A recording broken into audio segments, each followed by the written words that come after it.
When doing a recap of E3 2019's RPGs, I forgot to mention Bloodlines 2, which is one of the most interesting RPGs in recent years, thanks to its predecessor that is still very popular and one of the best vampire games ever made, at least when it comes to role-playing elements. Combat was a huge downside of that game in my opinion and just didn't work that well. Vampire the Masquerade Bloodlines did fantastic job when it comes to creating vampire world with all the intricacies surrounding it. We can play different types of vampire that come with wide assortment of skills and abilities in which we can specialize, which in turn increases replayability. Good news for all Bloodlines fans is that lead writer from the original, Bran Mitsoda, is back for Bloodlines 2, so writing is in good hands. Bloodlines 2 is also first person only game, it seems, so no third person this time. Although I prefer third person in any game, it didn't work that well for Bloodlines 1, and seeing how unpolished Bloodlines 2 is at this moment, even from only first person perspective, third person would not be such a good idea. Let's be honest, Bloodlines 2 at this moment doesn't look good. It says this is pre-alpha build and release date is in March 2020. Is that really enough time to fix this game completely? I don't know anything about game development, so don't have an answer, but it seems like short amount of time considering the state of the game. So let's talk about good stuff in Bloodlines 2. I really like how Seattle is done. Atmosphere is important part of Bloodlines and it seems they are on the right track when it comes to creating dark and gritty atmosphere. Amount of people wandering the streets at night seems just right in my opinion. If it would be too many then it would lose a lot of its horror elements, and if it were less then there would be too few potential victims to play with. Seattle looks really spooky as well during the night hours due to the architecture that is mixed with modern and classic, so I'm happy with how that is progressing. I like wall scaling ability as well. That way we can access potentially lots of new and hidden areas. It resembles a lot of Bloodlines 1, which is a good thing because they did that part of the game fantastic there. Dialogue seems well done as well. Although lip sync is an issue at this moment, voiceover seems good enough. There are many ways how to approach critical quest dialogue that can affect how quests are going to play out. I don't know you. That's a good start. What do you want? It is important they nail this, and they are on the right track it seems. Whole gameplay demo revolved around one quest that in the end failed to some extent. We didn't uncover important info, so quest giver was pissed.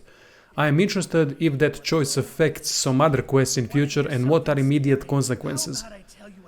Characters we talk to seem well fleshed out and don't seem generic at all. Have you met with Slug? Finally. I've been eager to find out who I'm playing against. I'll take that. Same like in Bloodlines, where we are affects what we can do. Dark corners are usually blind spots where we can use all our powers without consequences, which isn't the case in Masquerade area, where we should play nice if we don't want to attract vampire hunters. At least that is how it played out in the original, and I don't see it being any different here. We didn't see much from character progression besides some powers being used and thin blood choices at the beginning. Will it be streamlined experience or similar as in first, I don't know. They mentioned in an interview somewhere that they are using a modern approach to character progression, so I'd guess more streamlined experience, which I'm not in favor of. There was mention somewhere of becoming full-blooded vampire later on and that we choose clan to join, but later as well.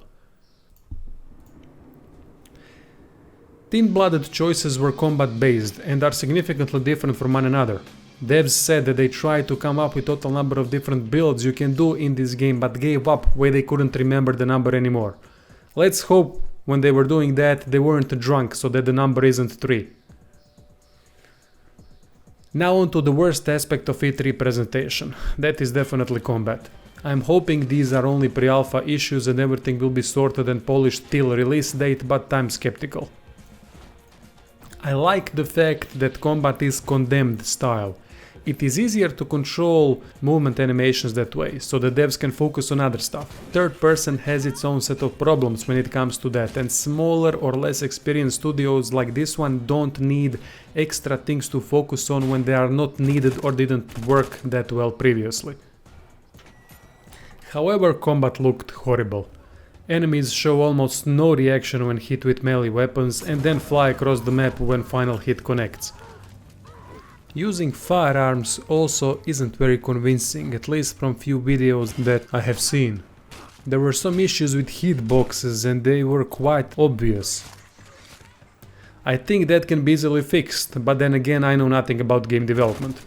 There is also animation problem when using powers and when drinking blood from victims. Nothing seems to work when it comes to combat. This is what worries me. There are so many things to fix regarding combat, only that I'm afraid game will be broken at launch. I want Bloodlines 2 to succeed, and although there are positives, state of the game doesn't leave me with confidence. Let's hope I'm wrong and game turns out polished masterpiece. Thanks for watching, you bloodthirsty bastards, and share your impressions of Bloodlines 2 so far.